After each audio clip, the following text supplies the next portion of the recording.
Welcome back folks, today we're going to talk about Titan Quest 2 Early Access, as I had a chance to play the game for the past few days early thanks to the key sent by THQ Nordic. So the early access of Titan Quest 2 currently has one chapter, or well, one map that is roughly 10 to 12 hours of gameplay. Of course more if you decide to go with another character or scale the levels of enemies and everything else and level up your character basically more and more, but most people will finish around this time frame. And the early access idea that Grimlore Games has basically is developers said that every month there will be a small update to the game, so think fixes, polishing and so on, while every 3 months they will release a bigger content update which includes new features, mechanics and or content in terms of new maps or chapters, which in the style of Titan Quest and most isometric RPGs means new biome, or in the case of this game,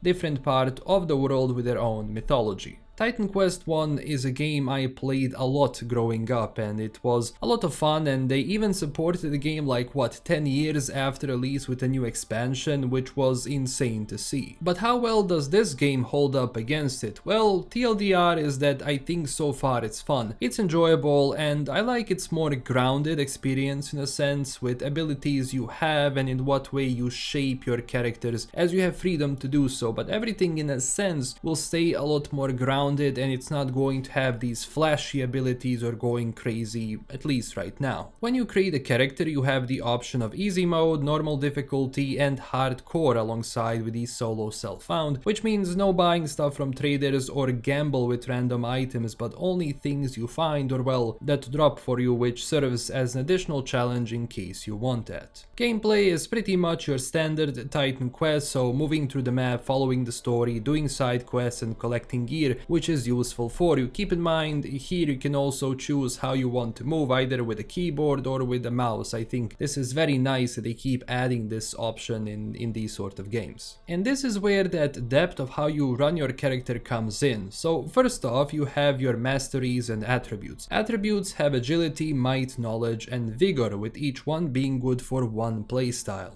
So if you're using heavy armor and two-handed weapons, you will go for might. If you're a rogue archer type, then you will use agility and knowledge if you want to go with magic or elemental attacks in that sense. You will put points into vigor, of course, regardless of everything else, to get some defense and HP. And vigor itself divides into 3 secondary attributes, those being fitness, cunning and resolve. They go higher as you increase your vigor. And all of these secondary attributes will be useful regardless of which sort of playstyle you're gonna be playing. Masteries will be your skill tree. At start you choose one, with the additional one unlocking later. You can choose between Earth, Rogue, Storm and Warfare, which pretty much explains to you what they specialize in. So Warfare, big swords, heavy armor or medium armor with let's say 2 swords or even 1 two-hander. It's pretty much how you shape your character, so it's around that sort of way. Every mastery divides into 2 sides. On the left you have abilities that you can upgrade and then choose additional modifiers or buffs for it. Technically you can specialize in 2 abilities max, for chapter 1 and deal huge damage, while on the right we have the passive skills. You can upgrade these how you feel, they will help you and your character. Even as you level them up you can go and add, as I said, additional attributes just like you would with the other abilities. So once you go over level 6 or level 12, you will unlock that additional attribute slot. Besides your primary and secondary mastery, you have core skills, which is your dash, left, right attack, defensive ability and so on. I suggest putting points into this as well, since having strong abilities but weak attack will get you nowhere. On the left you also see divinity. This basically means as you invest points into it and it rises over these abilities, you're gonna be unlocking these abilities, so you unlock the second and the third line of both abilities and passives. Luckily there is an easy way to respec all of this, so you don't have to worry about that. You do have to pay some in-game game gold, but it's cheap. Same goes for increasing levels of your enemies. You know, you go to the shrine, and then if you think you're not getting enough XP and you're fighting enemies which are level 7 and you're level 15, well, you can raise the levels and go farm, you know, more. Although be careful not to increase them too much as they scale through the entire map. So that means the starting enemies will increase, like for example to like level 9 or 10, but the enemies like at the later part of the map will be even higher, so be careful. Speaking of the map, they went into somewhat a different way of doing it, where the first Titan Quest layout was more narrow in a sense, and following a path forward almost always led you to your objective, but you were able to stray from that road and get more enemies or find a cave, but it wasn't that, how would I say, open. In Titan Quest 2 though, maps are open, which means that there are a lot more pathways which almost always lead to treasure chests that might drop you something, might not. Again, it's all RNG. So exploration is very much rewarded, as everywhere I went I found something. Also, as you explore, you might find some trinkets here and there that you can use on shrines that will be some sort of like a side activity, but you are rewarded with items in the end, so I also recommend doing it. I mean, there is only one map technically so far, so make sure to explore it fully as the rest of the game is in development. Enemies that you encounter so far are pretty much, you know, starting mobs, so crabs, skeletons, Ichthyians, bandits, and so on. They were okay. Some mobs have more abilities, meaning like frontal attacks, AoE attacks that you have to avoid, so you don't basically get one shot, especially if you're fighting stronger enemies. On lower levels it won't happen, but if you're level 15 and you end up, you know, find like level 20 like mob, he's going to pretty much one-shot you with that ability, so be careful. Although again, throughout the map, different areas will scale in levels, so they won't scale technically with you unless again you increase or decrease their level on the shrine. You know, they added that option probably because when you finish everything, they wanted something for you to do to basically grind for higher levels, and by increasing the level of your enemies you can do that, even reviving bosses and everything else. Graphically and just design wise, the levels were not confusing and you can easily just navigate them, and the rest, I mean, being that this is a UE5, you know, title, it will look great. So texture quality, environments, they all look really immersive. Items I were getting were fine, as in any RPG of this formula you have common all the way to legendary items, including the set items which can provide good stats, but most of your items will be rares as they provide the most extra stats technically. Animations and combat are also good. Sometimes though I did feel like my character was trying to find a path to attack an enemy even though I was standing in front of them, so there is definitely some jank there with, like, for example, sometimes how my, you know, character attacks or from which side you attack and how that, you know, connects, especially if the mob is standing like 1 meter from you. And so I felt like in those areas I think terrain might be playing a bit of a role and it might actually cause problems, just, you know, for later. Hopefully they kind of work on that. But I did play as a rogue with poison stack damage and it was really fun. As I said, abilities wise though, sometimes they don't work in the right way. For example, again, as the character moves or how it does things. I don't know how to explain, but I feel like they need more in terms of either what they provide or how they are done presentation wise. I feel like I saw everything that my character has to offer in Act 1, which, you know, for the future might mean bigger skill trees or maybe additional ones, because if we go through the rest of the game and it stays with these abilities and passives, then I won't feel like I'm getting stronger in that sense, but just rather rely on items which can only go so far. And even if I start, you know, investing in a second mastery and all of that, I feel like again it needs more on that sense just to keep your attention for the other chapters which are going to be coming in the future. Your health and mana potions will recharge quickly, so don't be afraid in Titan Quest of going into the enemies and using them. Just sort of, you know, how it was in the original game as well when you think about it. And it won't be mindless fights, as you have to pay attention, because if you are overwhelmed by enemies you can just easily bring you down, but if you're not playing hardcore then you just respawn at the closest town or, well, basically the teleporter, but you can always teleport back to your body where you fell, so you can continue, no problem with that at all. Story-wise, it's also becoming interesting. Again, they went into mythology, which I like a lot. I mean, that was the whole point of Titan Quest, and so far what happened, without spoiling anything, I would like to see where this goes forward. I think so far it was, you know, sort of interesting, you know, seeing like what can happen and what's my place in this world and how the gods are, you know, doing some stuff against you and so on. I mean, side missions are here and there, mostly to save someone, fight the boss, that's it, but the main story has a lot more depth and crunchiness to it. Speaking of boss fights, they were fine also. I mean, bosses do have a lot more abilities than before, and you can sort of have to learn their pattern, which is not difficult as they don't have too many. I mean, most will have normal attack plus 3 abilities. They usually fire in the same order, at least, you know, in the content I was able to play. And the game also constantly drops you stuff to pick up, you know, not boring on that part, although sometimes I felt like it was really not,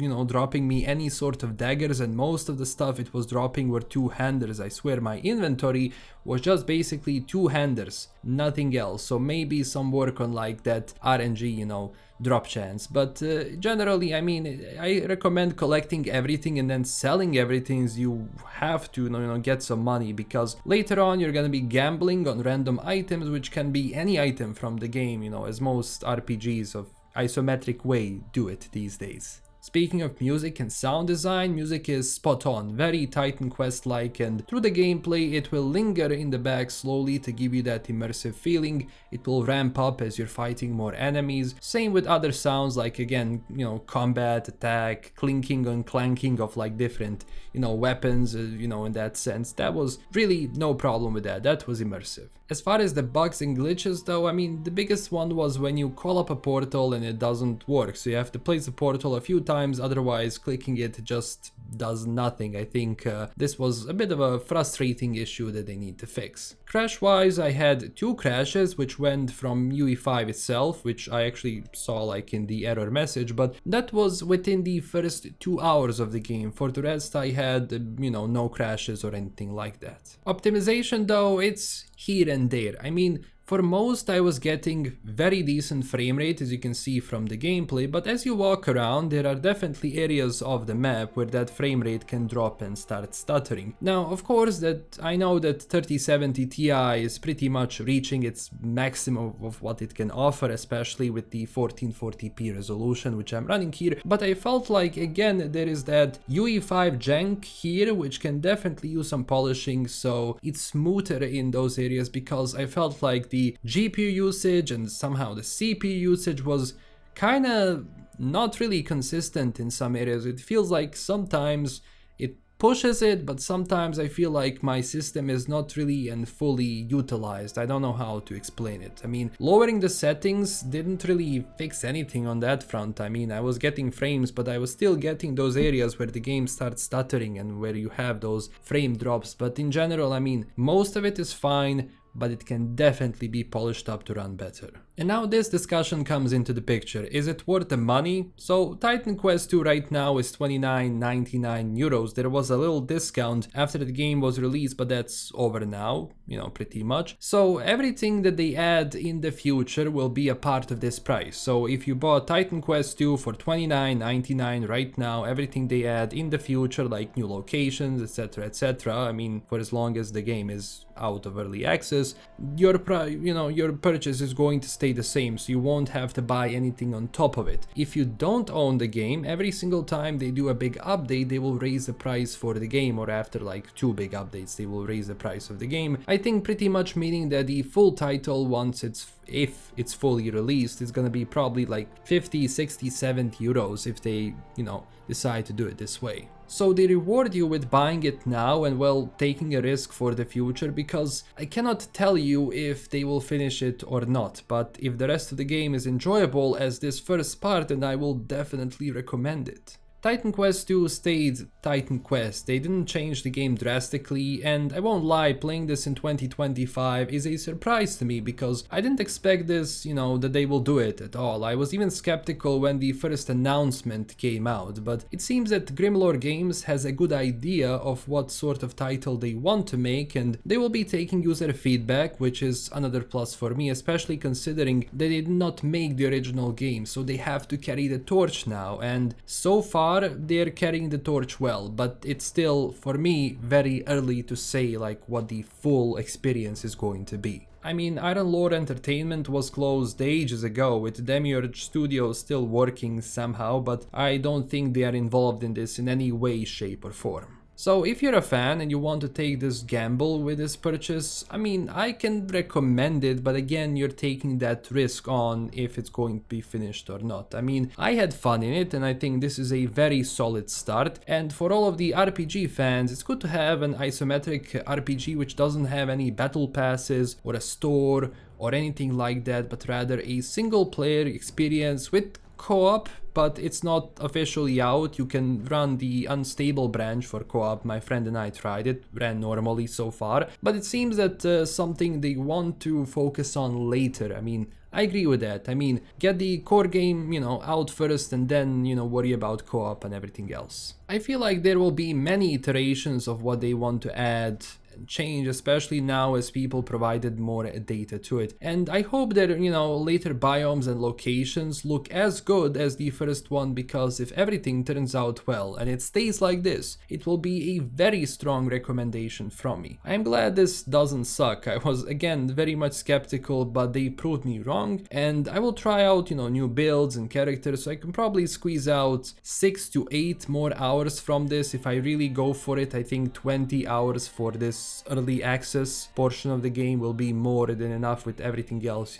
I will of course return to it as they add more stuff. And that's my review so far of early access of Titan Quest 2. Again, your choice if you want to risk now or wait for the full title, which I think realistically maybe is 1.5 years until this is probably done, so your choice. Thanks for watching. Let me know down below in the comments what do you think about all of this, and consider liking and subscribing for more. Check us out on Twitter and Discord, and huge thanks to my Patreon supporters. This is LKM signing out, and I will see you soon. Bye.